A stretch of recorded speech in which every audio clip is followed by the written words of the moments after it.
Okay. So, back with more Dragon Ball Super updates.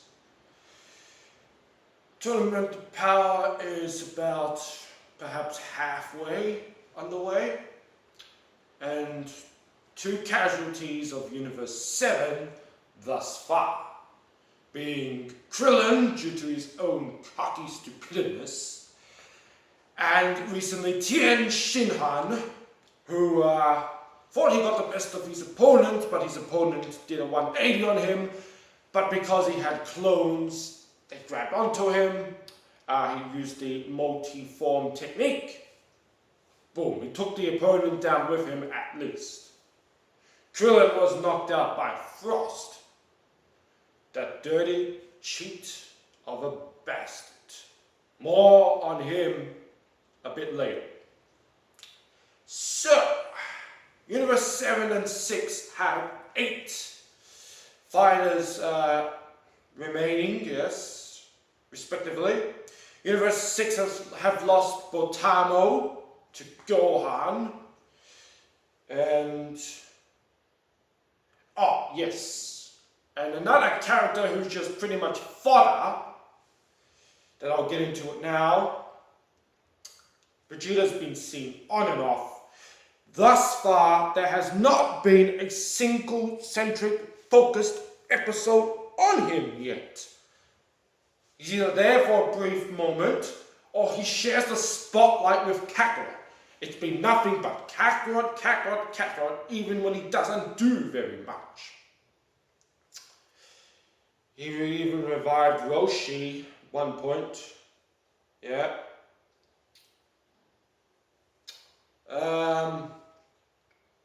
So, MVP of the tournament, who has knocked out the most opponent out of the ring so far? You can pretty much guess, if you don't know already. It's none other than Vegeta. 8 opponents he has knocked out in one fashion or another. 3 of them were shared alongside Kakarot, which were the trio of the wolf, the danger trio, whatever you call them. As a result, Universe 9 was wiped out, gone. Universe 10, Vegeta didn't have anything, or not much to play with that, I don't think. But yeah, thus far, Botamo, Gohan knocked him out. And in that episode where Tien Shinhan got knocked out, Vegeta knocked out 2 opponents. And Kakarot didn't even knock out any. Are they fighting, they try to do a Kamehameha Gun combo, but there was this sniper that just absorbed the damn thing, or no, it bounced off him, so they couldn't do anything. Vegeta grabbed the bloody rocks, and he held it to the opponent, and that's what knocked him off the balance, off guard. Key blasts, couldn't do anything, but physical, whatever, solid moves, or objects, yeah, that did the trick. So there was this Dr. Rota kind of guy, Universe 6. He was like, hey, let me show you my ability, and all that. And then it's like, Vegeta's like, shut the hell up! No one cares! Get out of here! And the Gallop Gun knocked both the Dr. Rota and the sniper guy out. Well, there were 2. There was this guy who was bouncing off the blast, the attacks, of the real sniper. And the real sniper was knocked out by Tien Shinhan, right? Who in turn knocked out Tien Shinhan. Bloody people, idiots, coming up with the theories of the credits. Credits are misleading.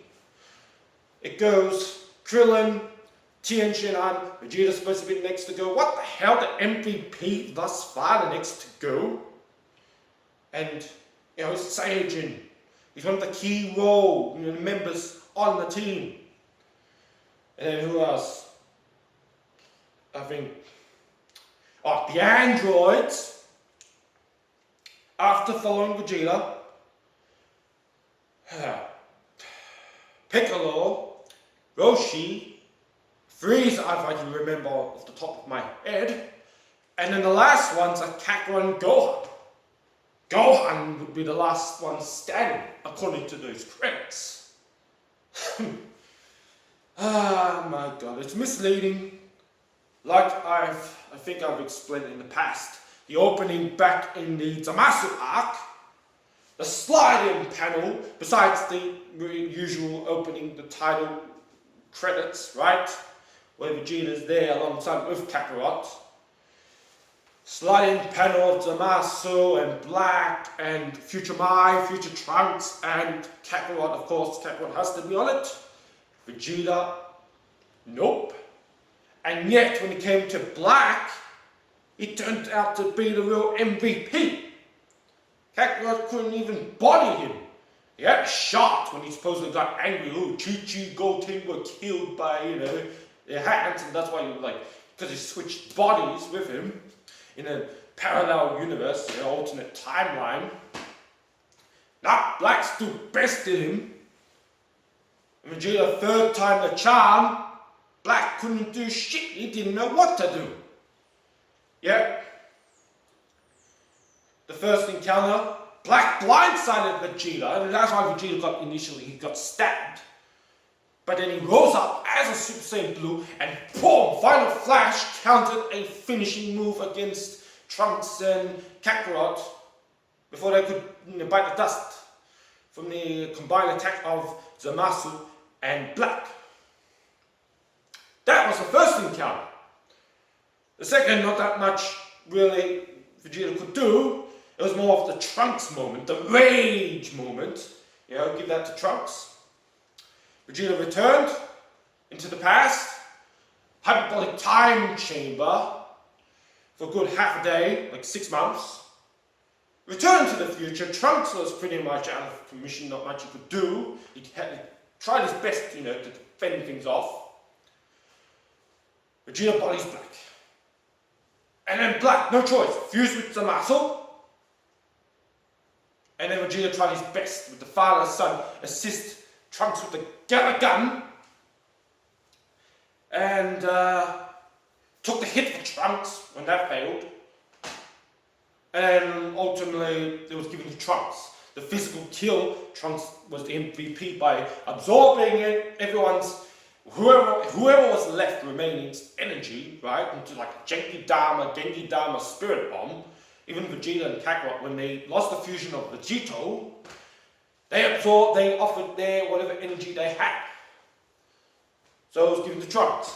But initially, Vegeta was to kill Zamasu by unleashing his inner potential, and stabbing Zamasu with his own Keyblade.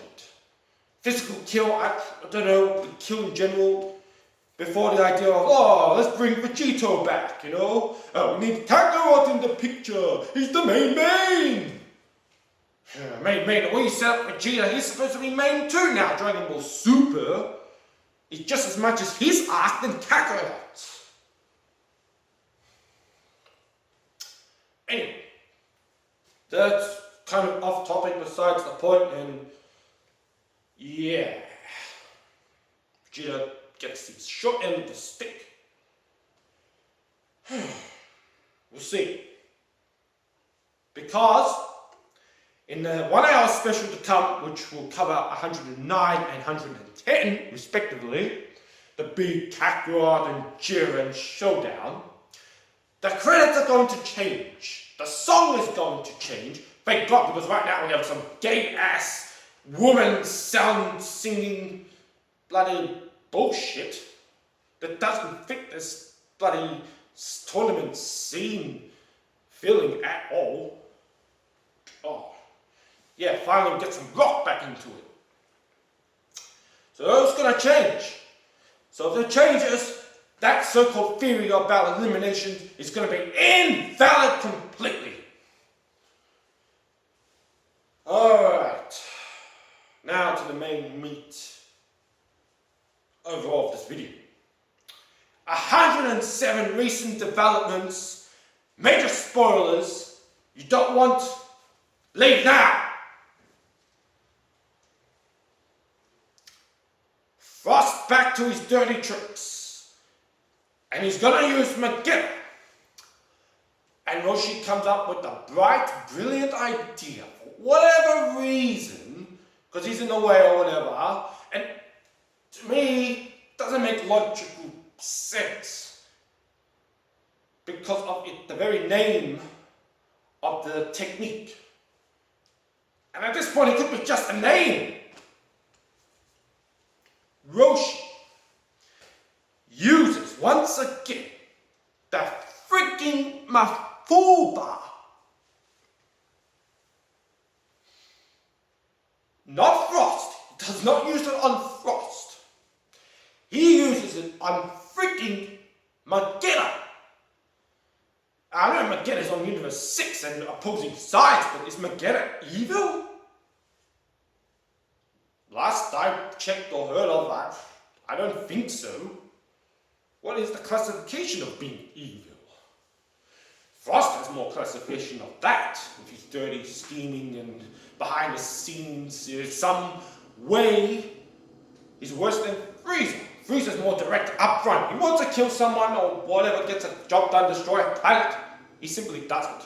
Now this Frost is like conniving and scheming and dirty tactics. Like the Saiyajins, he used the Saiyajins to believe they're fighting for peace, freedom and justice. But he starts the war to begin with. So the Saiyajins in Universe 6 are fighting opponents that are working for Frost in the very first place. When that's all said and done and the planet's freed, whatever, Frost buys the bloody shit right under them. That truth came out in Universe 6 tournament of Frost Truth. That truth came out in the Universe 6 tournament, and Varus has no problem recruiting such a character. Recruits anyone. Him, an assassin. Despite he couldn't kill anyone in the tournament, she recruited, she hired him. About here. Ooh.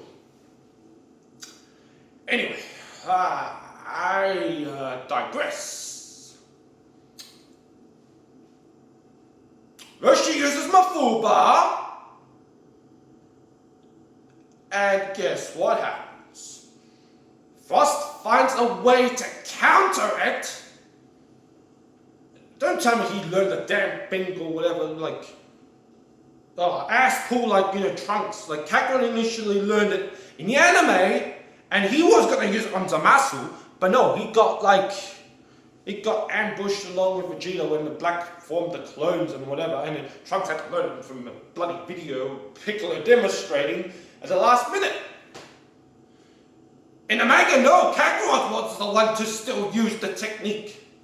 Okay, are you trying to tell me either Frost somehow counters it, or learns it like off screen, not off screen, but he, how he sneaks around and he's like all that. He witnessed Roshi use the technique, like in a prior episode where Roshi literally died and then Kakarot had to revive him. Are you telling me that he's watched it once, and because he's supposed to be a prodigy as well as Frieza, but weaker or whatever, then he learned it just witnessing it? Is that what's going on here? Okay, so he counters it. Don't know how exactly yet. And he counters it on someone else. And you can probably guess who that might be. Vegeta. Vegeta is seen in the preview, shown in the preview. He's fighting Vegeta, right? And somehow Vegeta gets caught in the Mafuba thanks to Frost, and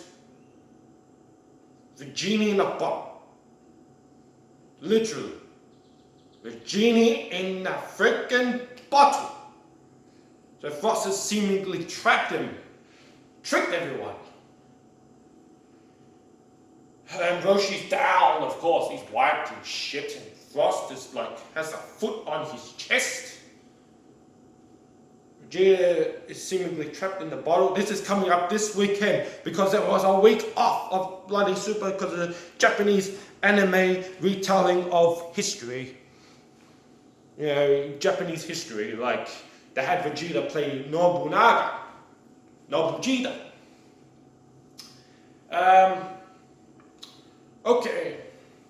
So all us Vegeta fans, we're supposed to be freaking out, right? He's trapped in the bottle. And then, what, Frost is gonna pick him up or some shit, or kick him off the ring? He's gonna be the third eliminated? Ah! No! Vegeta, Roshi's down, he's not gonna do shit. I think Piccolo's gonna have his hands full soon enough with the bloody Namekians of Universe 6. Two, in fact. Gohan's going to have his hands full with the bloody Yardred from the bloody Universe 2. I still can't comprehend how bloody there's a race like Yardred and there's a Tapu race in Universe 2. It's like, what the hell? Are they Saiyajins as well? Or what's going on here? Okay, who else? Kakarot has got his hands full with this Ribriani bloody fat ass chick. Fat ass chick. Okay. Unless the androids step in, who knows where the hell they are right now? There's no one. But not to worry because Vegeta's gonna break the hell out of there by his own volition. Why? Because it's already been foreshadowed. This series has done foreshadowing in the past. That Xeno button. Kakarot was given the Xeno button way before we bloody ever thought that he could he was gonna press it and then the future Xeno was gonna bloody save the day, technically, right? What about the bloody omnipotent Zamasu, right? Likewise, Resurrection F movie and a series as well, I think. Whis revealed his ability to reverse time. And what happens? Frieza destroyed the freaking world, the Earth. And then Whis reversed time. Restored everything, right?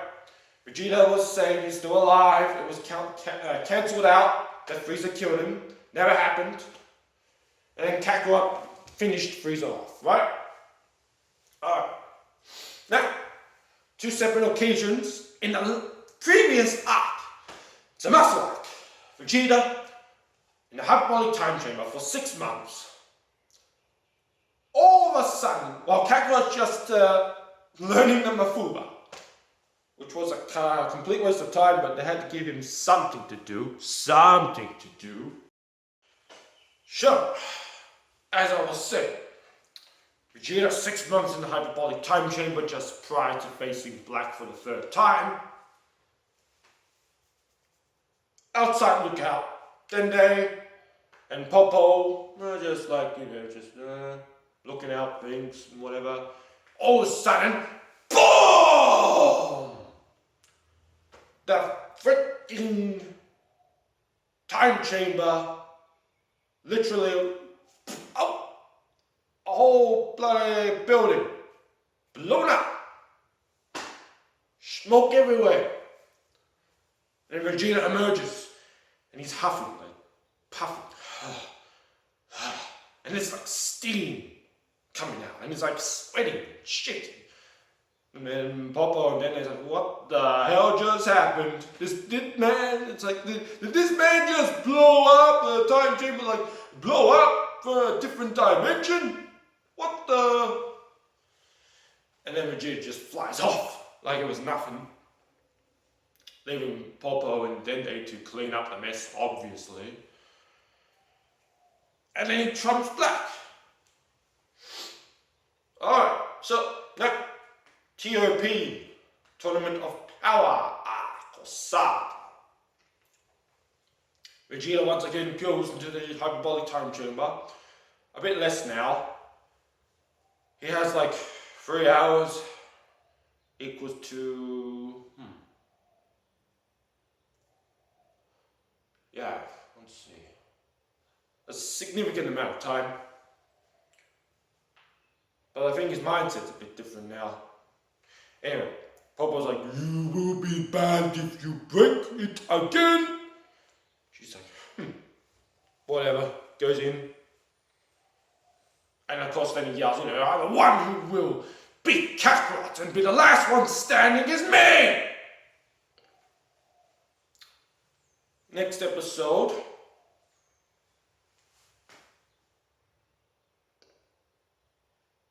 Boom! Shining white light freaking streams out because Vegeta's still in the hyperbolic time chamber and it's like he powers up to Super Saiyan Blue. It's like boom! White shining light engulfs the whole lookout, and it doesn't blow up the whole thing, but it's like a fucking hole where the door's supposed to be, and he emerges and he walks out, just casually, not sweating, not breathing hard or heavily, nothing, calm, like what he just did was nothing. Because someone came up with an interesting theory. I'll post it in the description. Check it out for yourself. Very interesting. The Saiyajins, or Vegeta in particular now, are no longer doing physical training. No, this is godly training on another level. Controlling your ki has nothing to do with physical hard labor training so much anymore. That's why we rarely see, if not at all, Vegeta use the gravity room, the gravity chamber anymore. The last one we actually saw to use it, who had like 1 hour left to train, was Kakarot and Whis. Of all people, Kakarot. And okay, fast forward now. Tournament of Power. 107. Vegeta gets trapped. If freaking not blowing up the time chamber, different dimension, completely entirely from the outside, real world, or whatever, doesn't say anything to you, I don't know what will. Personally, since it's actually called evil containment, right? It's supposed to trap evil beings. Supposed to. Vegeta's no longer freaking evil. For if he still was, absolutely no way could he achieve Super Saiyan God on his own, with the ritual, whatever. One must have a pure heart. It is the purest of all Saiyan forms that we know thus far. Personally, Vegeta's gonna break out. Don't know how long it's gonna take, whatever. I would love to see him break out as a Super Saiyan God, the red form. Showcase in the anime for the first time. And the manga has already done it against Black himself. Different tactics. And the manga is more tactic, more than power based. Vegeta, in the manga, he went in the hyperbolic time chamber prior to facing Black. And he learned to combine, switch between the forms, so Super Saiyan God and Super Saiyan Blue. Confirmed to, freaking hell. Conserve stamina. In anime, it was just Super Saiyan Blue. Power. He grows his power up. In anime, they're given to freaking Kakarot initially. So far, they're switching between red and blue. And he didn't do anything with it. It just goes out of nowhere randomly and stops an attack like on hit. That Dispo Rabbit guy was gonna finish hit off. Whatever. Kakarot blocks. So if Vegeta does that, that's gonna be far more impressive and shit. It will make Kakarot's freaking entrance with the bloody re-entrance with the form look like a joke. Because he barely did jack shit with it. Vegeta has learned to do that. He's going to utilize his God form even more so than Kakarot. Because Vegeta has more potential, more capability. And he proved it against Black. Because he stated to Kakarot, if I'm superior to the real you, there's no way I'm losing to a fake you. And he proved it. And Kakarot, in the anime, they gave him the Kaioken, so he time and time again he resorts, to using the freaking Kaioken, which some idiots believe, initially, it can put him past Vegeta, has the upper hand. Not necessarily, not after he trumped Black. Kakarot needs a Kaioken just to match Vegeta now. Until this new form or whatever. We'll see. But yeah, by no means is Vegeta at this stage gonna be the third one to go because more evidence. Toshio, Dragon Ball Rider, one of the writers, stated recently he has just finished writing a cool Vegeta scene or scenario, right? So yeah, look forward to it. Now, that already tells you that no way is Vegeta going to go by being trapped in a stupid ass bottle and thrown out.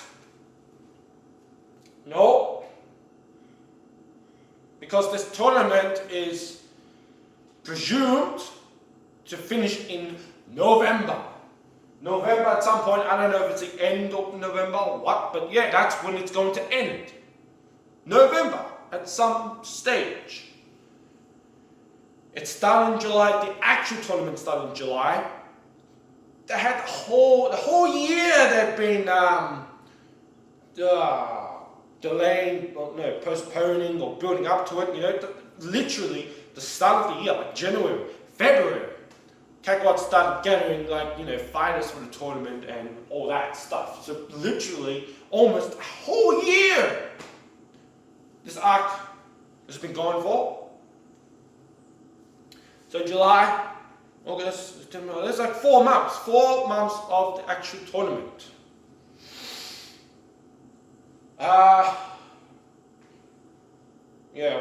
What else? Okay, so 2 things could happen. In the end of that synopsis, it says, but seemingly trapped Vegeta. But either Vegeta's going to break out of there straight away, but there's no mention of him in the following episode. Doesn't mean jack shit. Or he's going to stay in there by this time, regain his stamina or whatever. And that's pretty smart. It depends. What is Frost going to do with the bottle? Be a careless idiot, just leave it there. Assuming he's trapped. There's no rush to just kick him out, right? Because the title was called Revenge F. You had Resurrection F, which was Frieza, now you've got Revenge F. So following episode 108, before the 1 hour special, right? Which would get another freaking break in October 1st, because the stupid One Piece freaking shit, the Toei, is also responsible for. If it was a big fight or whatever. So yeah, 2 breaks. Yeah, 108. Frieza, Frost, apparently team up on their lonesome or something. The Kaishin Universe 6 goes to Frost and says, alright, here's the deal. If you help us win this tournament or whatever, your fact that you're a fucking wanted criminal and fugitive, it'll be wiped out. You have a clean slate, you know. And then Frost is like, yes, I want the opportunity to rebuild my empire and all that. That's the deal. They go there. Gohan's having trouble with Jamasi, the bloody Yadra. Then Frieza comes up. I don't know if Gohan's going to defeat the Jamasi or whatever, but Frieza comes up. And he announces that I am no longer part of Universe 7. Me and Frost have decided to form an alliance. Team F. So what? Frieza's gonna go to Universe 6 because they're 1 member short now. So what? If he does that, we have Universe 6 will have 9, and then our Universe 7 will have freaking still 8. Would that even be allowed? These stupid little midgets, you know, Zeno. Who knows? They permitted Roshi using the Baro Mafuba jar, right? And whatever, one of the warriors was using a spear thing to attack Roshi. And initially, no weapons of any sort is allowed. It's neat, come on, it's neat. Play on. It's what, someone gonna kill someone? In fact, Frost in 107 has like a death beam finger pointed, and it's like smoke coming out. Fire a shot, but it's like, what the? And Kakarot's like, shot her. I don't know what that's about, but if someone kills someone, it's like, you know, General's like, nah, it's fun. Let's turn it. Everyone's gonna die anyway. Universe is gonna be wiped out. So why don't we just have the killing instead? And Priest doesn't care. It's like, yeah, more universes wiped out, the better for us. Because this whole tournament is all about that, you know? 4 tournaments exempt. 1 is seemingly to survive. So 5 universes remain. Priest is all for that, you know. The Zeno make up the rules or whatever. Is that what's going to happen?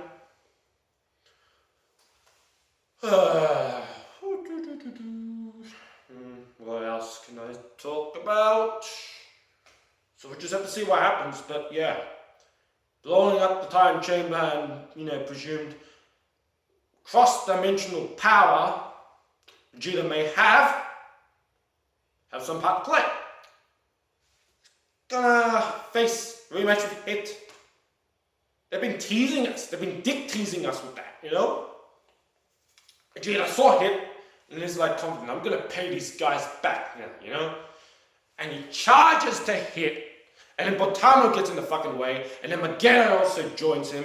And then, yeah. And Vegeta was charging as just a Super Saiyajin at Hit. You know, that was his man, that was his martyr.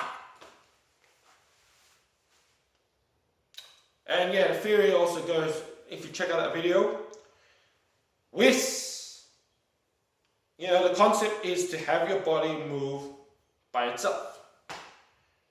And the majority will see it as a joke. That Ribriani, fat, ugly piece of shit, chick, you know, parody of like Sailor Moon, but opposite when it comes to transformation. Vegeta goes to punch, and his face like, and then he goes up in the air, and he's like, whoa, what the heck? It was so disgusting. My body like instinctively dodged by itself, or something along those lines. Is that an indication as well that Vegeta has discovered that in the time chamber? Has finally taken Whis' advice on board? And unless Kakarot has done the same, that's going to hold a clear advantage over the clown. New form or not. We'll see. Vegeta might have a form of himself, yeah. Who knows what's going to happen in the Blasted Tournament. But Kakarot, Jiren just knocked each other out off the ring. Personally, I would want to see that. Or Jiren just knocked Kakarot out. Hype, month and month and months. It's been nothing but Kakarot. I think 2 months ago, the Linkk image of like the Kakarot, not Linkk, told them not to promote this shit as hard as they can until people get bonus or some shit. And God, I wouldn't be surprised because Kakarot's like upper body's revealed, like his barrel torn and weary, no shirt. Classic Z-like Kakarot, We have not seen that in Super thus far at all. Yep, so he's like that.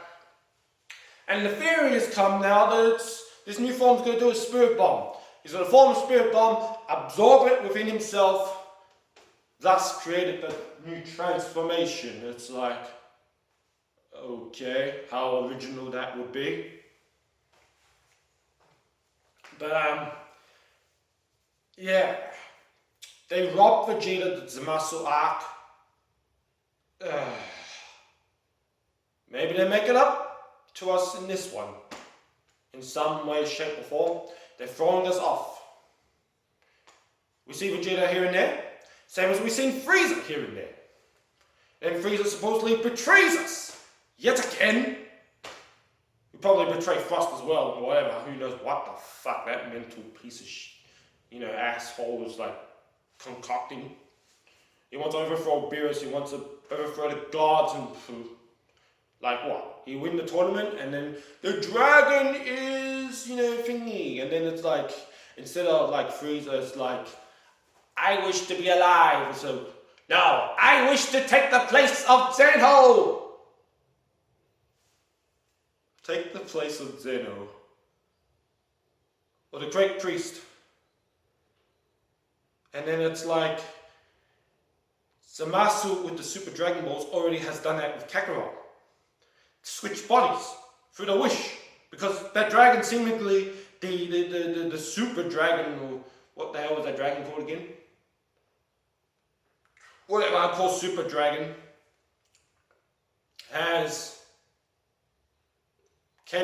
can grant wishes like that. Is far more superior than Shenron and Porunga combined together.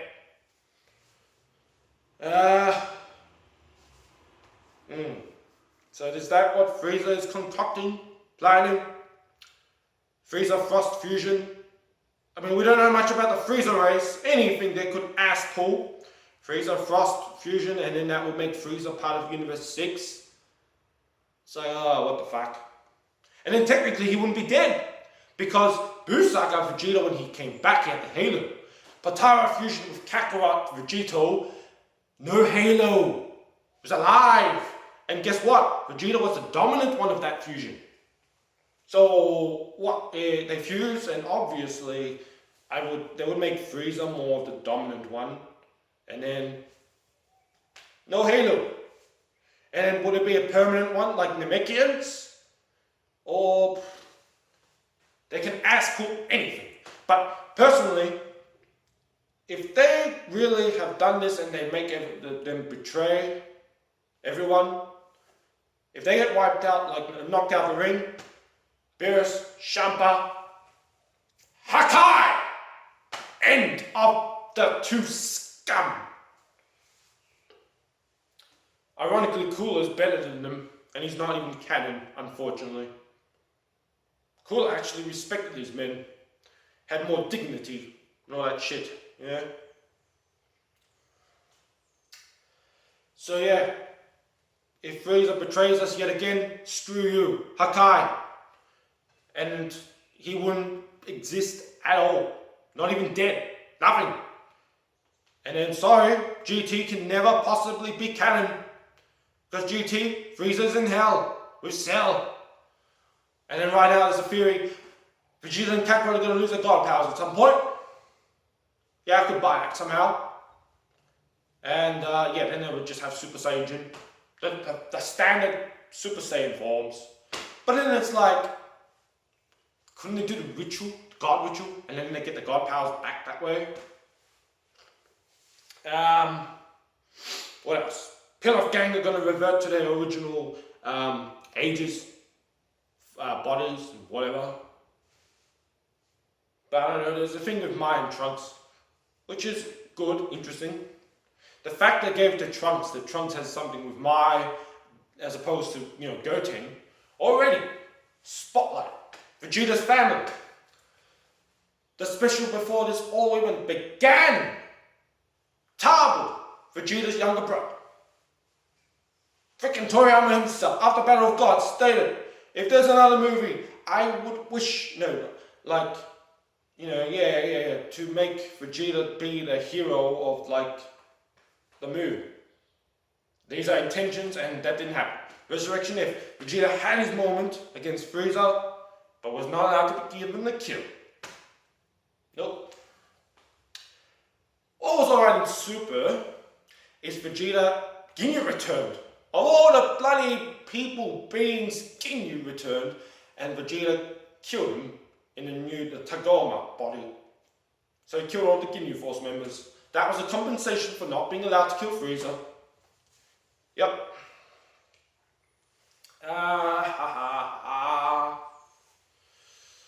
What else can I talk about?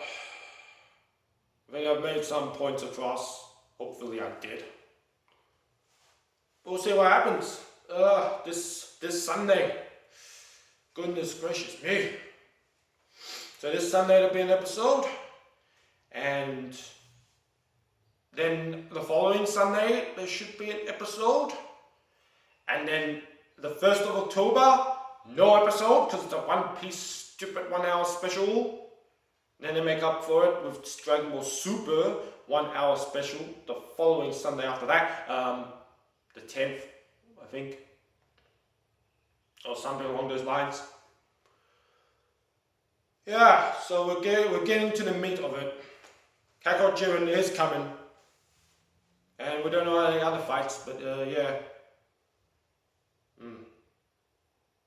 Anyway, you want a clear, better explanation? Check out the theory I post in the description right below. Tell me what you think about all this. Comment, like, subscribe if you have not. All that shit. Yes, and the Iron Prince will catch you soon enough after we see what happens this Sunday and whatever. The following video. Okay, right. Bye.